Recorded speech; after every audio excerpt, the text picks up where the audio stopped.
They laughed when a millionaire with only 3 months to live adopted 5 boys from the streets. Little did they know, fate would change everything. Drop your location in the comments. I love knowing where my viewers are from. Let's get into the story. The manila envelope sat unopened on Alexander Morgan's mahogany desk, casting a long shadow despite its thinness. Through the floor-to-ceiling windows of his penthouse office, on the 52nd floor, Manhattan sparkled like a jewel box, oblivious to the devastation contained in that simple folder.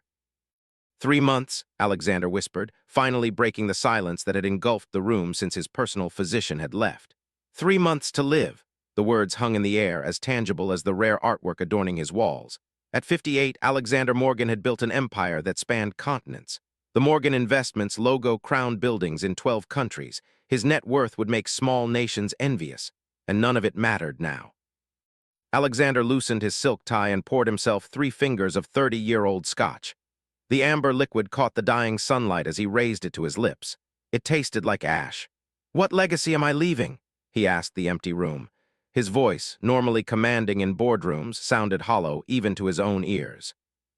His wife Elizabeth had succumbed to the same disease 5 years ago. They had never had children, always too busy building the empire, always thinking there would be time later. Now there was no more later. Alexander moved to the window, watching the tiny figures scurrying below like ants. How many of them were rushing home to families? How many had someone waiting? The thought sent a wave of loneliness crashing over him. Memories flooded back. His childhood in a cramped apartment in the Bronx, his mother working 3 jobs after his father abandoned them, the scholarship that had been his ticket out, the relentless climb to the top. He had promised himself he would never be vulnerable again, never need anyone again, and he had succeeded. Brilliantly, terribly.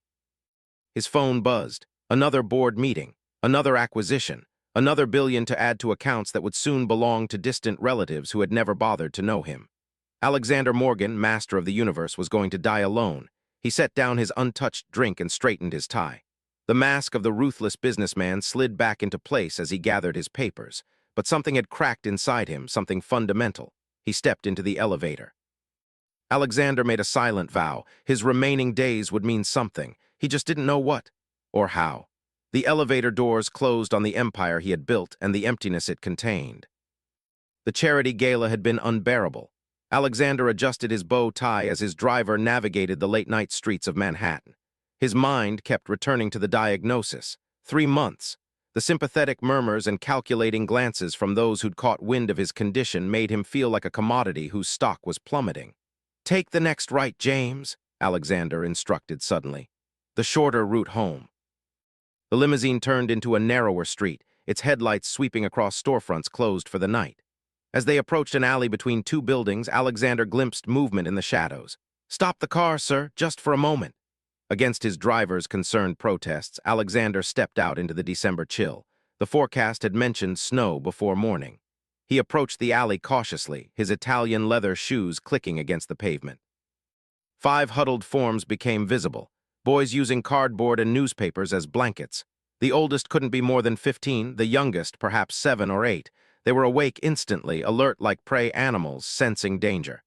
"Easy," Alexander said, raising his hands. "I'm not police." The oldest boy stood protectively in front of the others. "We ain't doing nothing wrong. This is private property, but the owner said we could stay until they start construction."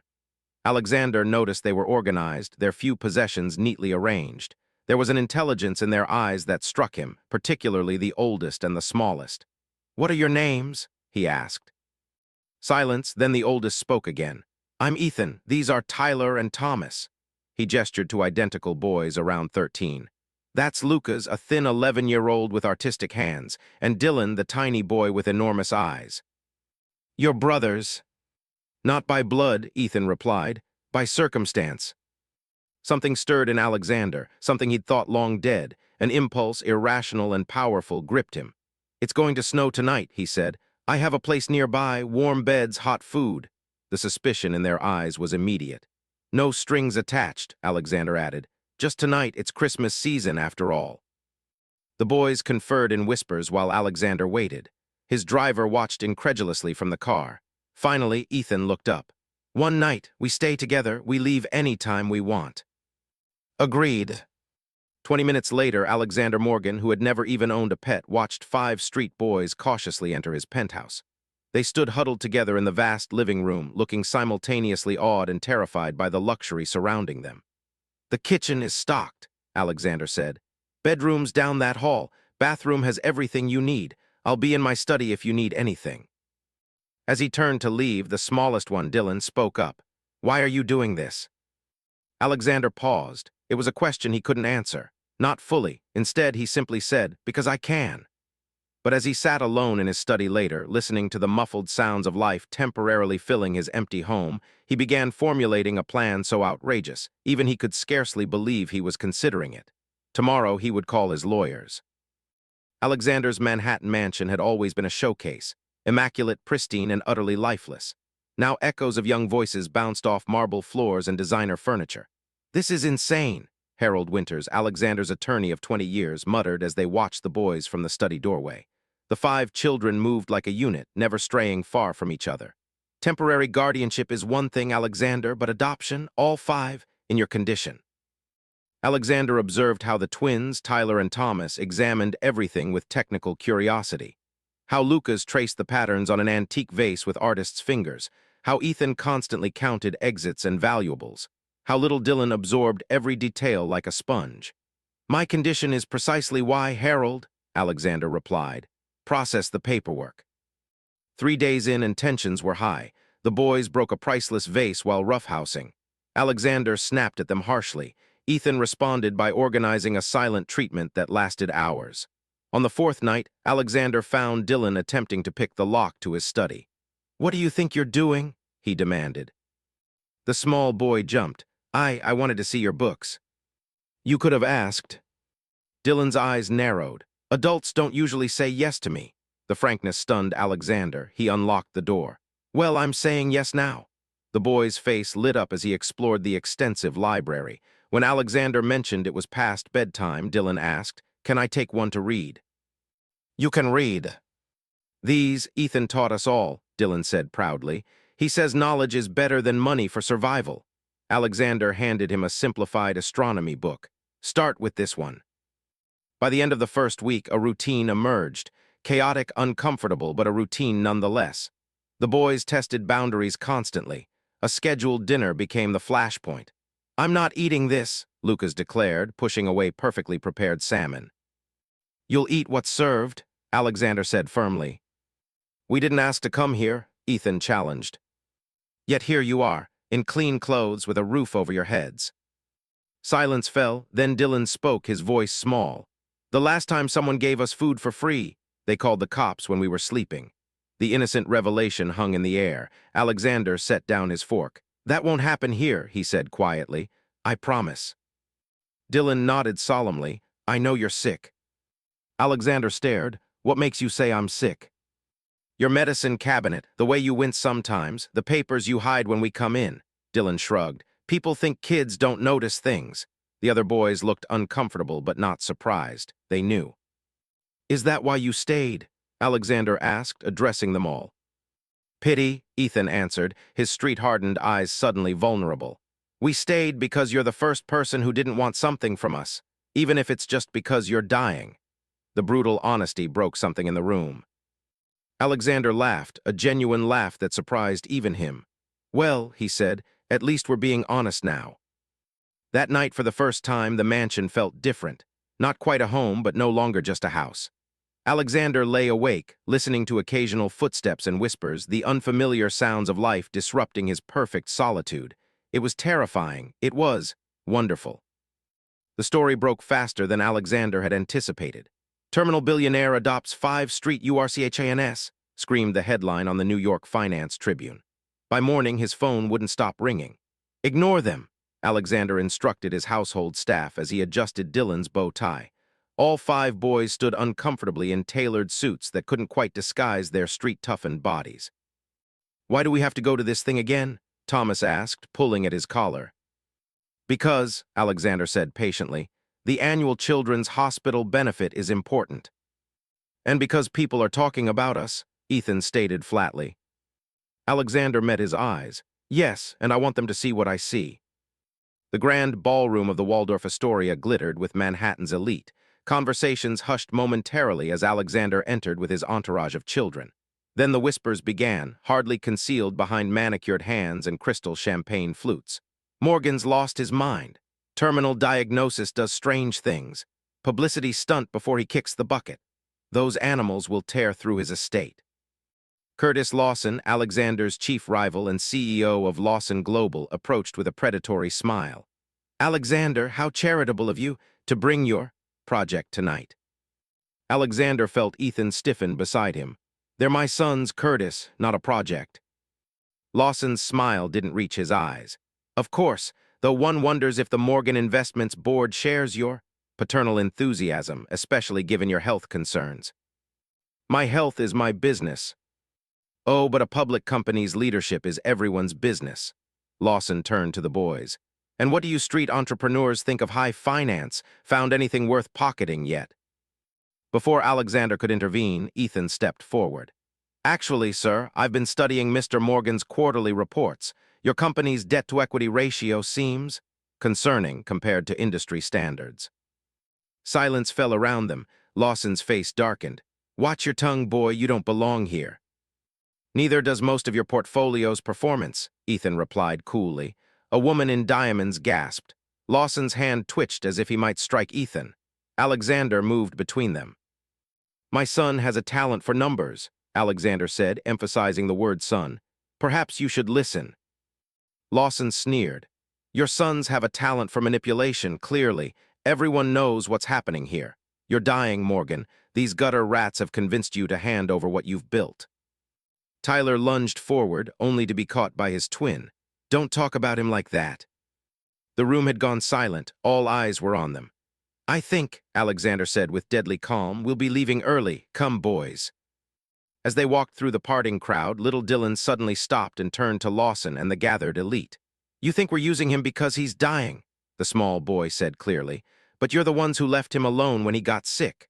The truth of it hung in the air like crystal. No one spoke as Alexander guided his new family out of the ballroom. In the limousine, Alexander expected anger, perhaps tears. Instead, the boys were quiet until Lucas finally asked, "Do you care what those people think?" Alexander considered this. "I used to very much." And now, he looked at these 5 fierce, loyal children who had defended him, not his money. The realization struck him like lightning. "Now, I care what you think, all of you." The boys exchanged glances, a silent communication they developed on the streets. Finally, Ethan spoke for them all. "Then we think it's us against them," he said simply, "and we're not losing." Alexander Morgan was not accustomed to failure. The humiliation at the charity gala had ignited something within him, a determination to prove that his boys deserved respect, not scorn. "We're hosting a dinner party," he announced over breakfast 1 week later. "The most influential people in Manhattan will be here." The boys exchanged skeptical glances. "Why?" Lucas asked, his artistic hands nervously rearranging his silverware. "They made it clear they don't like us." "Because," Alexander explained, "in this world respect is earned, sometimes, by proving people wrong." The next 2 weeks transformed the mansion into a training ground. Alexander hired the city's finest etiquette coach, a stern French woman named Madame Beaumont, who marched into their lives with military precision. "Back straight, Dylan. Knife on the right, Thomas. One does not reach Tyler. One asks to pass the salt." The boys endured endless lessons on proper dining, conversation topics, and social niceties. They practiced introductions and memorized the backgrounds of expected guests. Alexander had suits custom-tailored for each of them, watching with unexpected pride as they gradually transformed, at least on the outside. "This is stupid," Ethan muttered during their final rehearsal, adjusting his cufflinks. "They'll never accept us." "It's not about acceptance," Alexander replied, surprising himself with the realization. "It's about dignity, about showing them you belong wherever you choose to be." The night of the dinner arrived. The mansion gleamed. Exquisite flower arrangements adorned every table. The world-renowned chef they'd hired had prepared a 7-course meal that would impress even the most discerning palates. 7 o'clock came, then 7:30. By 8, only 6 couples had arrived out of 30 invitations. Alexander recognized the calculated insult immediately. "Perhaps the traffic," his housekeeper suggested, but her eyes held pity. The few who did attend made their disdain evident. Conversations halted when the boys approached. Questions were directed at Alexander as if his sons were invisible. When Lucas accidentally knocked over a water glass, the snickers were barely concealed. Breaking point came during dessert. Regina Whitfield, wife of a prominent hedge fund manager, accidentally spilled red wine on Lucas's new suit. "Oh my," she said without a hint of remorse. "How clumsy of me, but then, fine fabrics are wasted on those unused to them." Alexander saw the hurt flash across Lucas's face before the boy masked it with the practiced indifference of someone accustomed to cruelty. Before he could intervene, he overheard Whitfield's husband speaking to another guest. "Morgan's little deathbed charity project is quite the spectacle, isn't it? Wonder how long it'll take these street rats to drain his accounts once he's gone." The room seemed to freeze. Alexander looked around at the sneering faces, the barely disguised contempt. Then his eyes found his boys, 5 children trying so desperately to be what others wanted, to earn a place they shouldn't have had to fight for. Something inside Alexander Morgan, the ruthless businessman who had crushed competitors without remorse, broke and reformed into something stronger. He stood, tapping his glass for attention. "I want to thank you all for coming tonight," he said, his voice steady. "Your presence has been educational for my sons and for me." Confused glances circulated around the table. "You see," Alexander continued, "I invited you here thinking I needed your approval, that my boys needed it." Alexander placed a hand on Dylan's shoulder. "I was wrong. Tonight has shown me that some of the finest suits in Manhattan cover the poorest characters." Gasps rippled through the room. "This dinner is concluded," Alexander announced. "James will show you out." After the stunned guests departed, the 6 Morgans sat in silence at the enormous dining table. "Did we fail?" Dylan asked in a small voice. Alexander looked at their dejected faces and felt a fierce protectiveness he'd never experienced before. "No," he said firmly. They failed to see what I see." "What's that?" Thomas asked. Alexander's voice grew soft but certain. 5 extraordinary boys who survived extraordinary circumstances, who deserve extraordinary opportunities." He paused. "And we're going to create those opportunities ourselves." For the first time since entering his home, all 5 boys smiled at him simultaneously.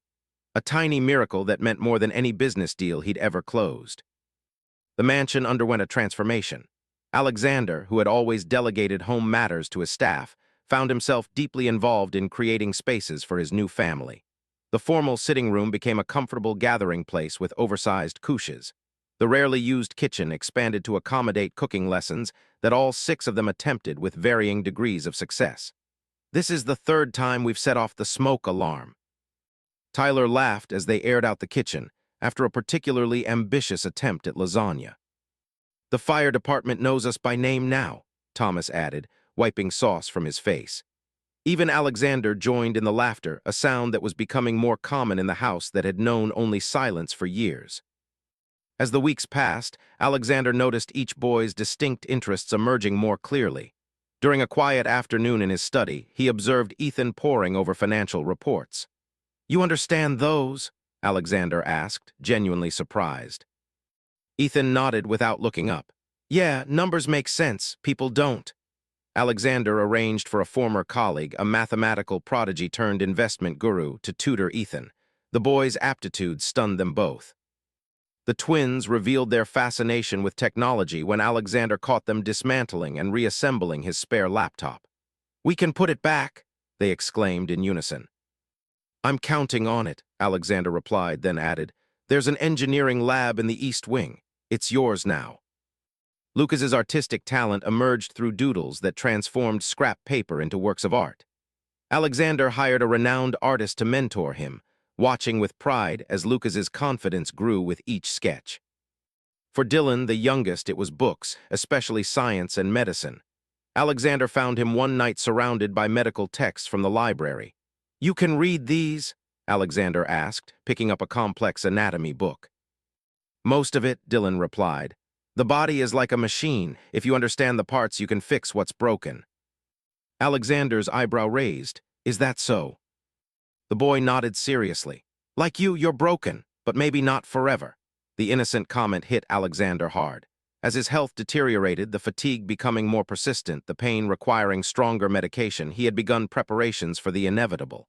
His lawyers had solidified the adoption and updated his will, ensuring the boys would be cared for, but he had accepted his fate, until now.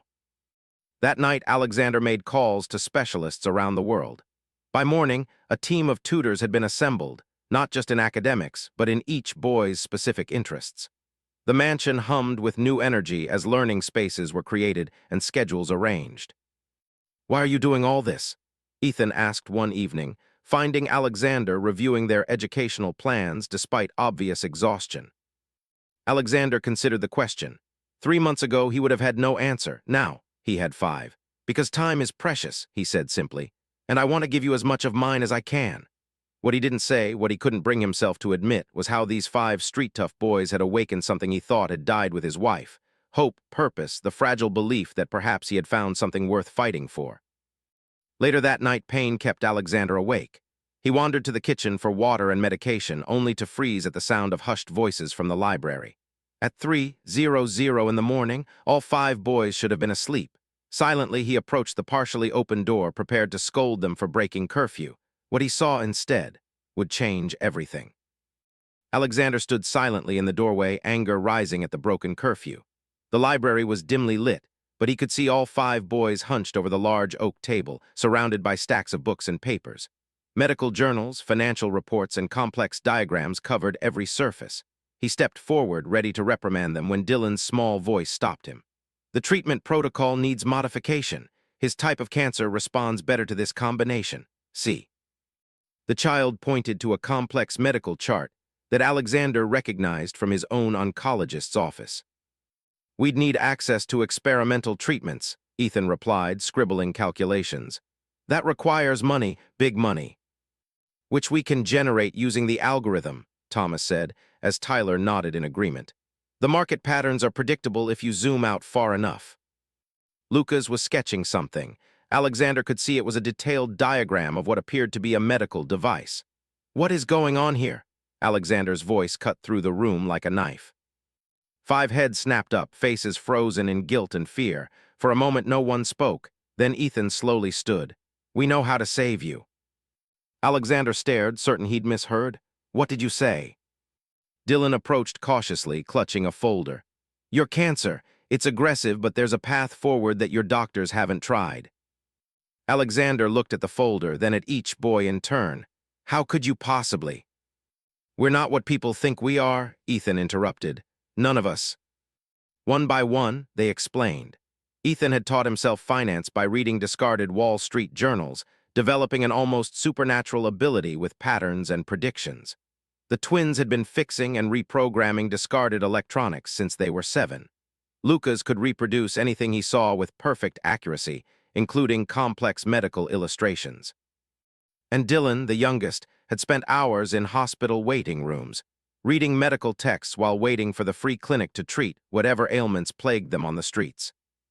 "We found each other because we were different," Ethan explained. "Kids like us don't survive alone." Alexander sank into a chair. "So, you knew who I was when I found you in that alley?"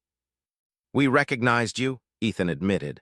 "Morgan Investments. Your photo was in the business section the day before." "You planned this." Alexander felt a crushing wave of disappointment, all of it a calculation. Dylan's small hand touched his. "No, we didn't plan for you to find us, but when you did," the boy hesitated. "When you did, we saw a chance not just for shelter, but to do something important." "Important," Alexander echoed. "Your money can fund research that would take decades otherwise," Tyler said. "And you can give us the resources to develop our ideas," Thomas added. "Ideas that could help people, like you." Lucas's voice was barely audible. Alexander looked at the work spread before him, the complex calculations, the innovative approaches, the sheer brilliance that had been hidden behind 5 pairs of weary eyes. "Why?" he asked finally. "Why try to save me? Why not just wait for the inheritance?" The boys exchanged glances. Finally, Ethan spoke for them all. "Because you're the first person who looked at us and saw something worth keeping." The simplicity of the answer broke something in Alexander's chest. These children, these brilliant, calculating, wounded children, had been planning to save him while he had been planning to die. "Show me," Alexander said, wiping unexpected moisture from his eyes. "Show me everything." As dawn broke over Manhattan, 6 figures remained hunched over the library table, their shadows merging into one as they plotted against death itself. The morning after their revelation, Alexander called an emergency meeting with his medical team. The doctors listened with polite skepticism as he outlined the alternative treatment approach, carefully omitting that it had come from a child. They promised to look into it, with the patronizing tone reserved for terminal patients grasping at straws. "They won't help," Dylan said when Alexander returned home, frustration evident. "They think you're desperate." "I am desperate," Alexander admitted, sinking into his chair. The pain had been worse lately, a constant reminder of his dwindling time. "Then we do it ourselves," Ethan declared, his street-hardened confidence unwavering. "We have the resources." Over the next week, Alexander watched in amazement as his makeshift family transformed parts of the mansion into what they called Project Phoenix. The East Wing became a research space where Dylan and Lucas worked on treatment protocols. Alexander made discreet arrangements to access experimental medications through his global connections. Meanwhile, Ethan and the twins developed a revolutionary market prediction algorithm, combining the twins' programming skills with Ethan's uncanny financial instincts. Alexander provided historical data from Morgan Investments, astounded by how quickly they identified patterns that had eluded his top analysts. For the first time since his diagnosis, Alexander felt a dangerous emotion creeping in: hope. It couldn't last. The first sign of trouble came via a call from Diane Pembroke, chair of Morgan Investments' board of directors. "Alexander, the board is concerned," she began without preamble. "These children, the adoption, your health. Shareholders are nervous." "My personal life is not the board's concern," Alexander replied coldly. "It is when the CEO of a publicly traded company worth billions starts making erratic decisions while battling terminal illness." The second warning arrived the next day when a social worker appeared for an anonymous welfare check on the boys. Her questions were pointed, her manner suspicious. "Do you feel safe here?" she asked Dylan when she thought Alexander couldn't hear. "Safer than I've ever been," the boy answered with surprising poise. The social worker left, but Alexander recognized the threat. Someone was watching, someone with influence. The final confirmation came during a scheduled video meeting with his executive team.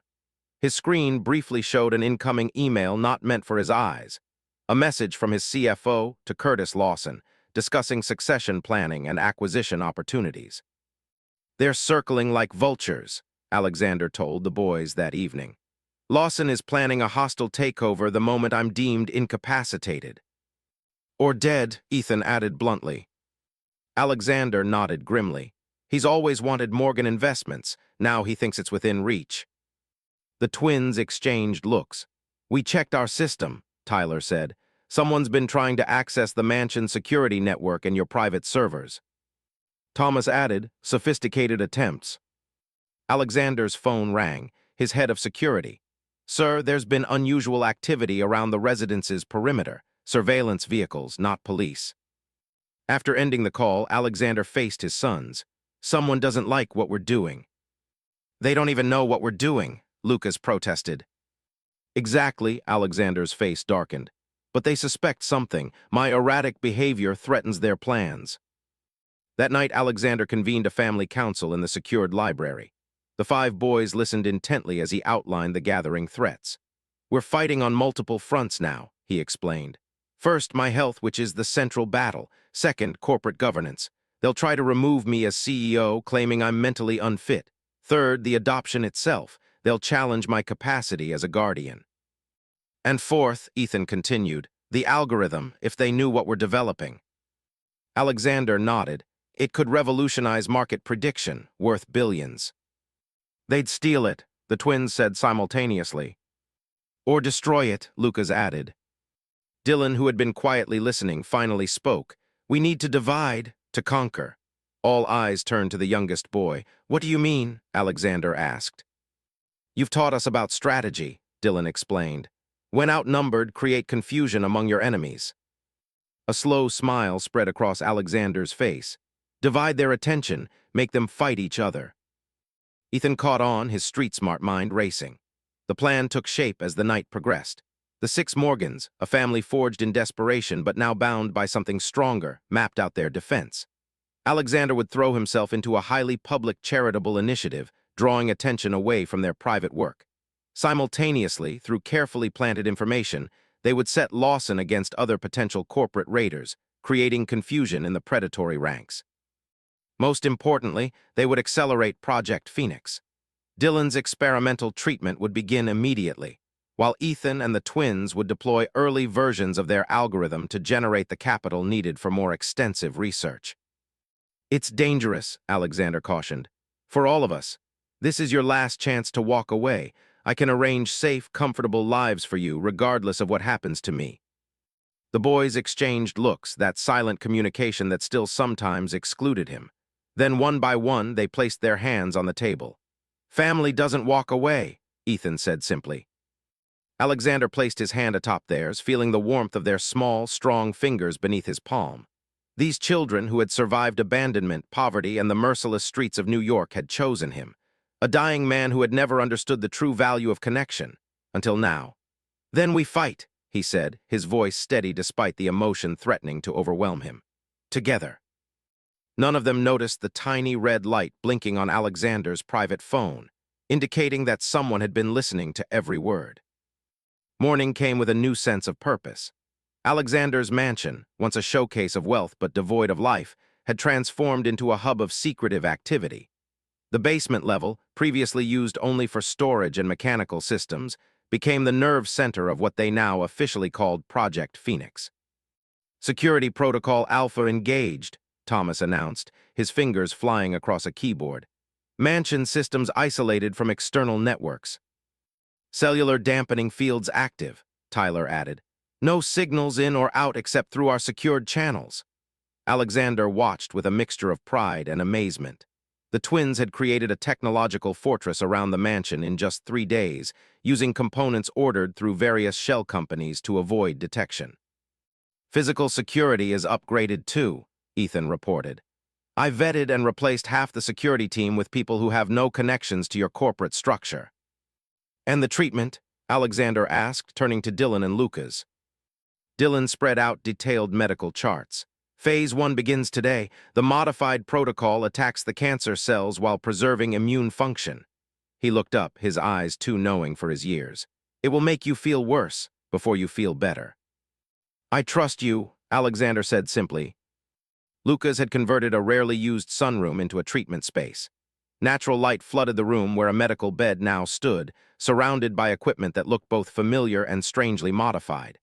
"The delivery system is customized," Lucas explained, pointing to his intricate diagrams. "Standard protocols waste medication on healthy tissue. This targets only affected areas."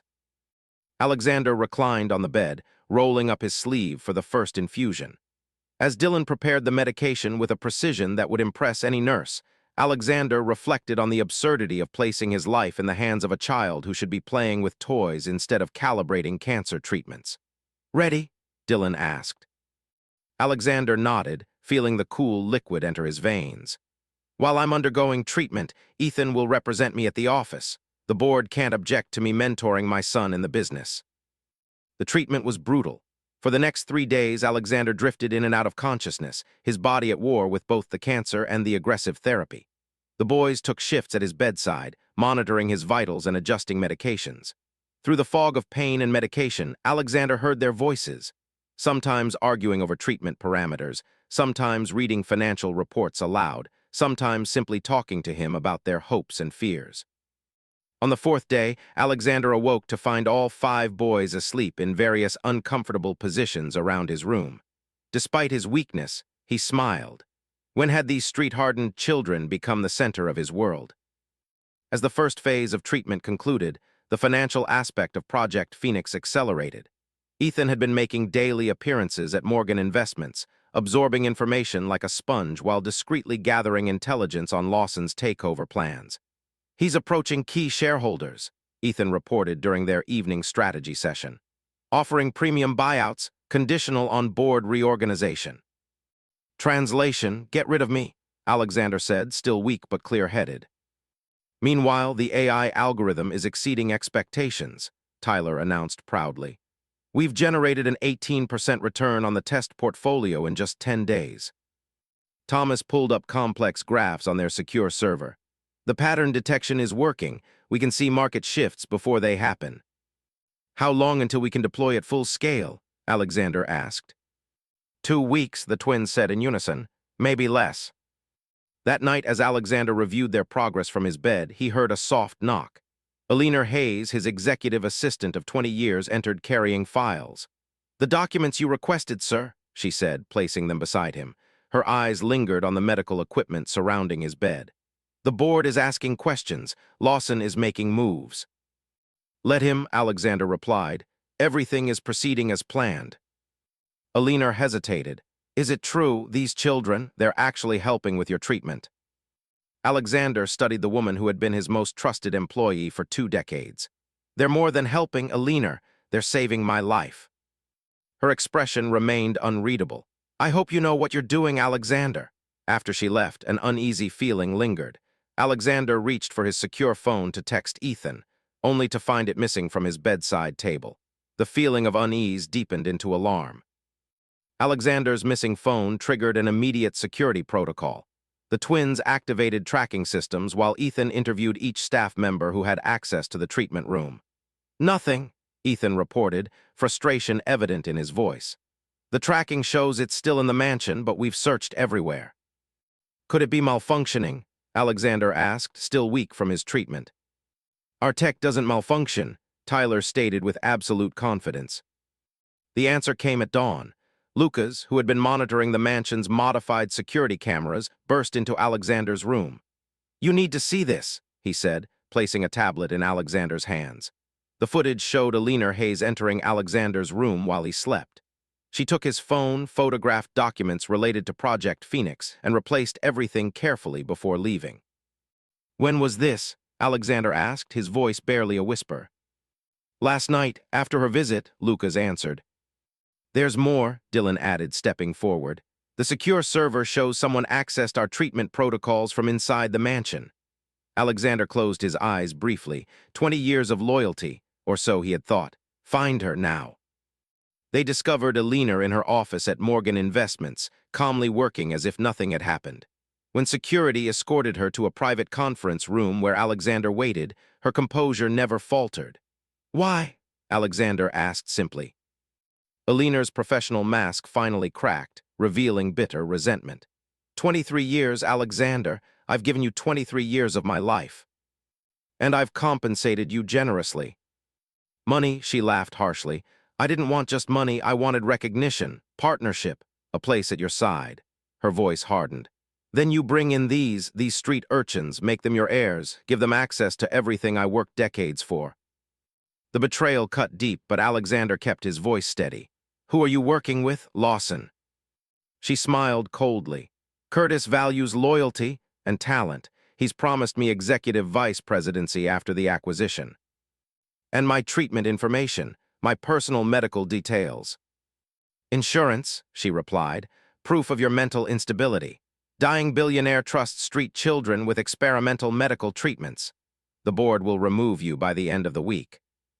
Alexander leaned forward. "You've made a serious miscalculation, Alina. These street children are more brilliant and loyal than you could comprehend." Her confidence wavered slightly. "It's too late. Lawson has everything he needs. Your little family experiment is over." "We'll see," Alexander replied, signaling for security. "Until then, your employment is terminated. A severance package will follow, contingent on non-disclosure agreements." After she was escorted out, Alexander returned home to find the boys implementing containment protocols. The twins had already neutralized the security breach while Ethan assessed the financial damage. "She sent Lawson everything," Ethan reported grimly. "The treatment protocols, early algorithm designs, our security setup." "How bad?" Alexander asked. "Bad enough," Dylan said. "The treatment timeline is compromised. We need to accelerate everything." Alexander looked at their worried faces. Children who should be playing sports or video games, not fighting corporate espionage and terminal illness. For a moment, doubt crept in. Was he being selfish, dragging them into his battles? As if reading his thoughts, Lucas spoke up. "Don't even think about giving up." "We knew the risks," Ethan added firmly. "And we've faced worse odds on the streets," Thomas said. Tyler nodded in agreement. Besides, Dylan added, she made a critical error. What's that? Alexander asked. Dylan smiled slightly. She stole incomplete data. We've been working on decoy protocols while developing the real treatment separately. For the first time since discovering the betrayal, Alexander felt a glimmer of hope return. These extraordinary children continued to surprise him. Then we counterattack, he declared immediately. The morning after Aliner's betrayal, Alexander Morgan collapsed. The experimental treatment, combined with stress and his already weakened state, proved too much. Paramedics were called, but the boys insisted on a private medical facility rather than a public hospital, one where they could maintain security and continue their modified protocols. Sir, I strongly advise against this, Alexander's personal physician argued as he was settled into a private wing of an exclusive medical center. These unconventional treatments are working, Dylan interrupted, holding up Alexander's latest blood work. Cancer markers down 18% in 10 days. The doctor stared at the small boy in disbelief. That's impossible. Improbable, Dylan corrected, not impossible. With Alexander temporarily incapacitated, the boys implemented their contingency plan. Ethan assumed leadership, addressing the crisis with a maturity far beyond his 15 years. We need to split responsibilities, he told his brothers in Alexander's hospital room. I'll handle Morgan Investments and keep Lawson at bay. Tyler and Thomas secure our digital infrastructure. Lucas manage public perception. Dylan focus entirely on Alexander's treatment. Each boy threw himself into his designated role. Ethan, dressed in a custom-tailored suit that couldn't quite hide his street origins, marched into Morgan Investments' executive floor. The board members, who had been plotting Alexander's removal, found themselves facing a teenager with an uncanny grasp of their business and the legal protections Alexander had put in place. Mr. Morgan has granted me limited power of attorney during his treatment, Ethan announced, sliding impressive legal documents across the polished table. Any attempt to remove him as CEO will trigger immediate litigation and a freeze on all executive stock options. Meanwhile, the twins worked round the clock to solidify their digital defenses while simultaneously refining the market prediction algorithm. They discovered that Aliner's betrayal had an unexpected silver lining. Lawson's technical team was now focused on deciphering the decoy algorithm, wasting valuable resources. Lucas, with his artistic talents, created a carefully crafted public narrative.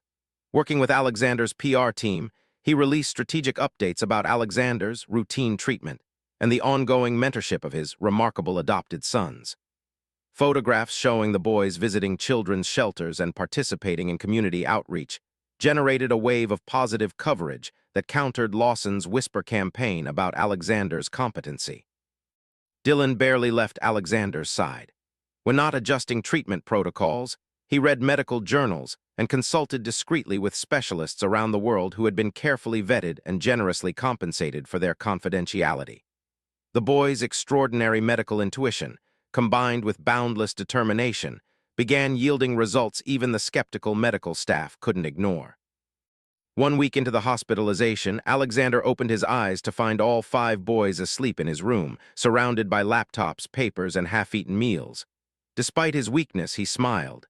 This was what family looked like, messy, devoted, unrelenting in the face of challenges. "Progress report," he whispered hoarsely. Dylan jerked awake instantly. "Alexander, your markers are down 30% now. The modified protocol is working better than expected." The others stirred, relief visible on their exhausted faces. "And Lawson?" Alexander asked. Ethan stepped forward. "Contained for now. He's making moves, but we've countered each one. The board is split." "The algorithm?" The twins exchanged proud glances. "Fully operational," Tyler announced. "We've already generated enough capital to fund your treatment for years if necessary."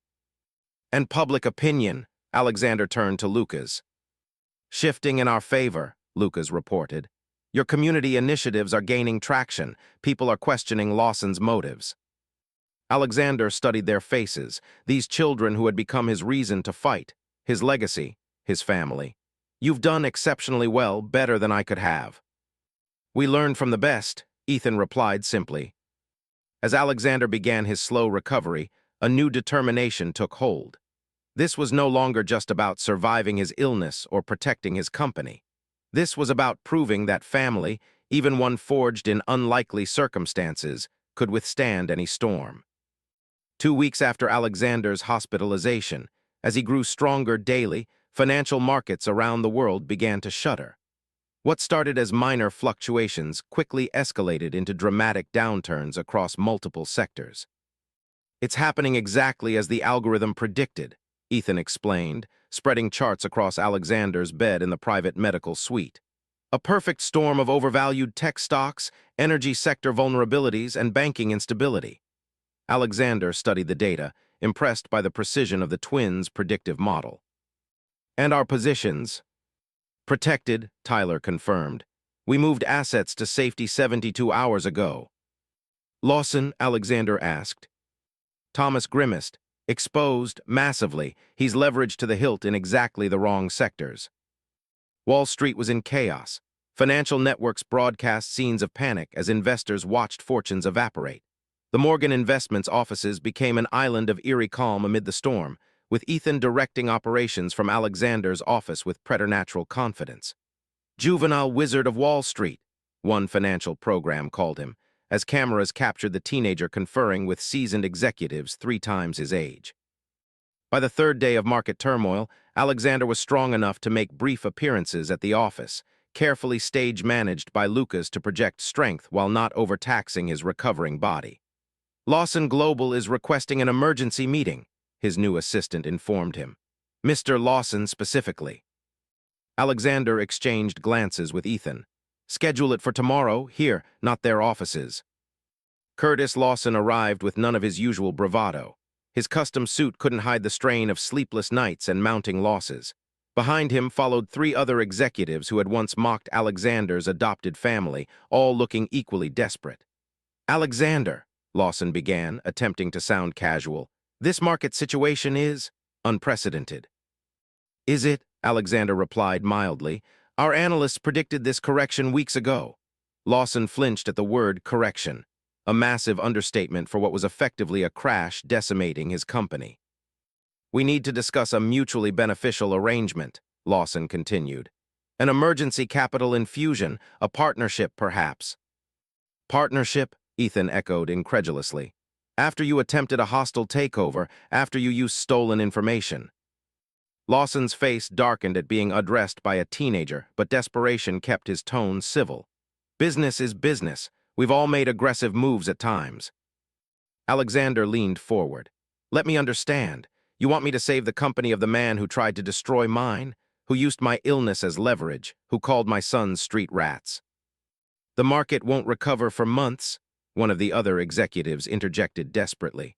"By then, we'll be insolvent, thousands of jobs lost, retirement funds wiped out." Alexander turned to Ethan. "What does our algorithm predict for companies that implement proper risk management and ethical governance?" Ethan didn't miss a beat. Recovery within 8 weeks, potential for significant growth in the right sectors by quarter's end. The silence in the room was deafening.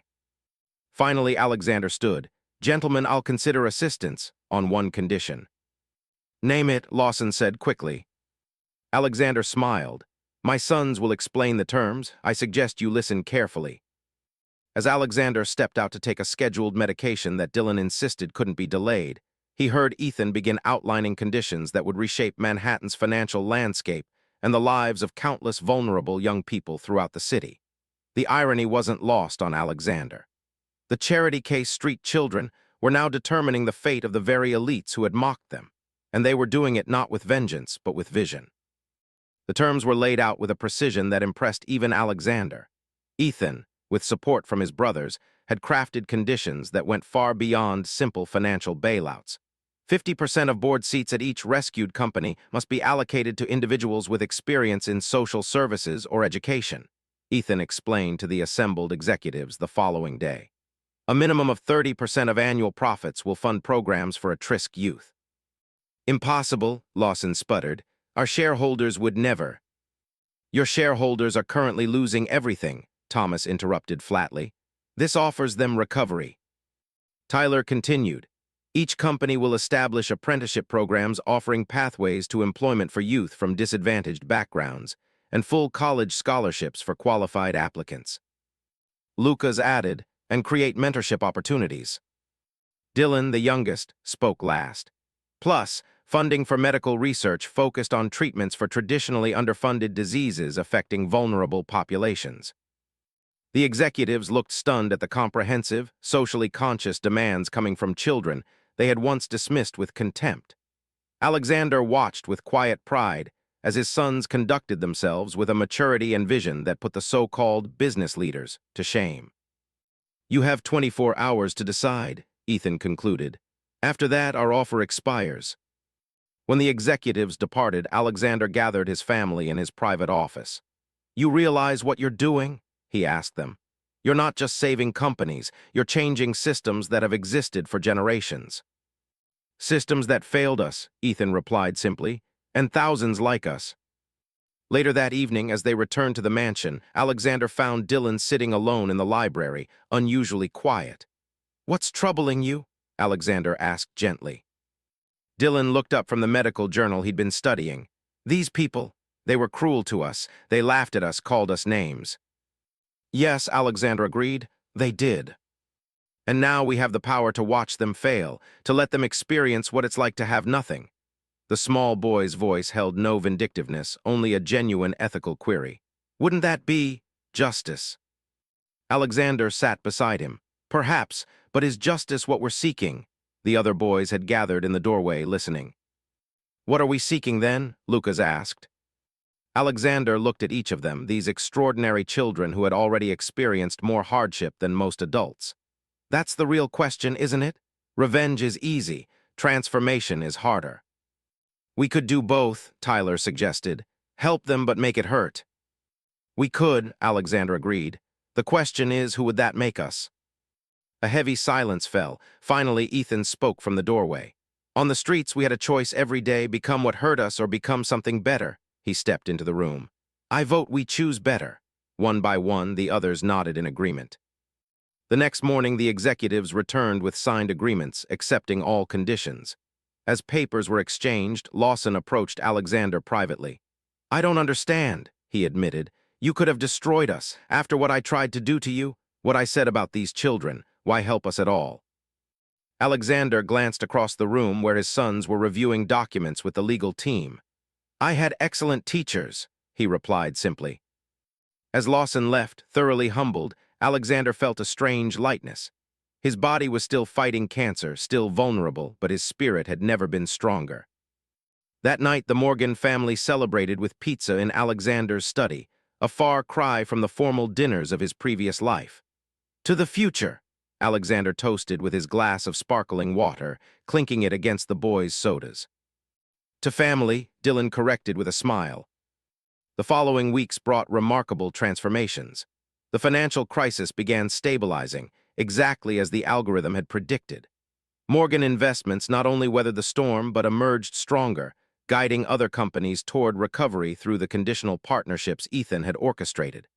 Manhattan's elite watched in fascination as the terms of these agreements took effect.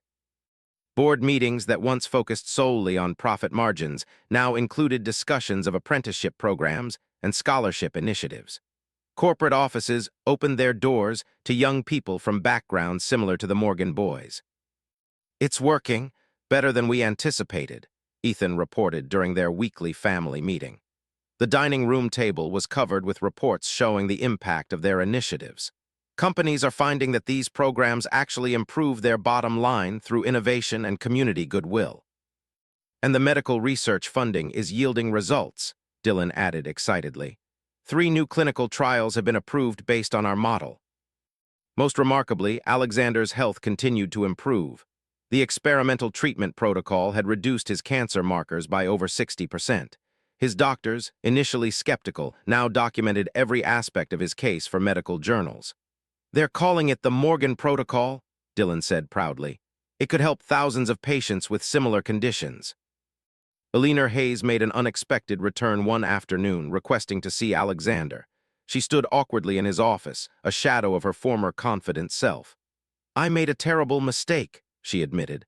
Lawson promised everything, then abandoned me when his company began failing.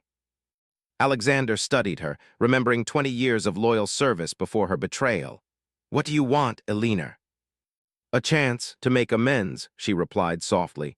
Any position, I'll start at the bottom if necessary. Alexander turned to Ethan, who had been silently observing. What do you think? Ethan considered carefully before answering. Everyone deserves a second chance, but trust must be earned. Alexander nodded.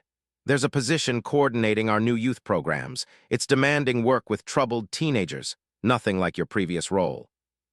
Eleanor's eyes widened slightly, then she nodded. I accept, thank you. As spring arrived in Manhattan, the Morgan family found themselves at the center of a quiet revolution.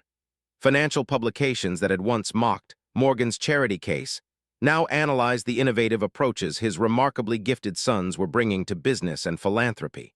The tide had turned, not through force, but through vision and perseverance. 1 year to the day after Alexander Morgan received his terminal diagnosis, he stood at the podium of the newly inaugurated Morgan Foundation for Young Innovators.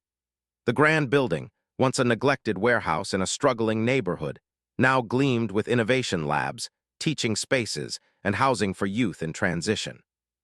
When I received my diagnosis 12 months ago, Alexander began, his voice strong despite the emotion underlying it, I believed I was facing an ending. Instead, I found a beginning. The audience, a remarkable mix of business leaders, medical professionals, and young people from all backgrounds, listened in rapt attention. In the front row sat 5 boys in matching navy suits, watching with pride as the man they had saved told their story. Medical science will tell you my recovery was due to an innovative treatment protocol, Alexander continued. Financial analysts will attribute Morgan Investments' remarkable growth to predictive algorithms and strategic partnerships. Both are correct, but incomplete. He paused, looking directly at his sons. What truly saved me, what transformed everything, was finding a family in the most unexpected place. 5 extraordinary young men who saw beyond my wealth to my emptiness, beyond my power to my vulnerability. The Foundation's inaugural ceremony marked the culmination of their remarkable journey. The Morgan Protocol, as Dylan's cancer treatment became known, was now helping patients worldwide. The twins' algorithm had revolutionized market forecasting while funding social initiatives through its profits. Lucas's artistic vision had shaped the Foundation's design, creating spaces where creativity could flourish, regardless of background. Ethan had become Alexander's true partner in business, bringing fresh perspectives that changed corporate culture from within. After the ceremony, as guests mingled in the Foundation's central atrium, Elena Hayes approached with a group of teenagers, her first cohort from the street outreach program she now led. They have something to show you, she said softly to Alexander and the boys. One girl stepped forward nervously. We developed this app to help kids find safe places and services. She demonstrated the program on her tablet. It works offline, too, for those without reliable connections.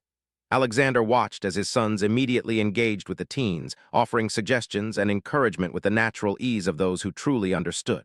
There was no condescension, no distance, only connection between young people who recognized each other's struggles and strengths. Later that evening, in the privacy of their home, the Morgan family gathered in the library where it had all begun. 1 year ago, the board approved your nomination unanimously, Alexander told Ethan. You'll be the youngest executive director in the Foundation's history. Are you sure? Ethan asked. People will talk. Alexander smiled. Let them, the results will speak for themselves. Dylan approached with Alexander's latest medical results. Full remission, he announced proudly. Officially confirmed. So what now? Lucas asked. We've done everything we planned. Not everything, Alexander replied thoughtfully. There are other children out there like you, other possibilities waiting to be discovered. A new project? The twins asked simultaneously, eyes lighting up. Alexander looked around at these extraordinary boys who had entered his life when he thought it was ending, who had taught him that true legacy wasn't measured in buildings or bank accounts, but in lives transformed. No, he said with a smile. A new chapter.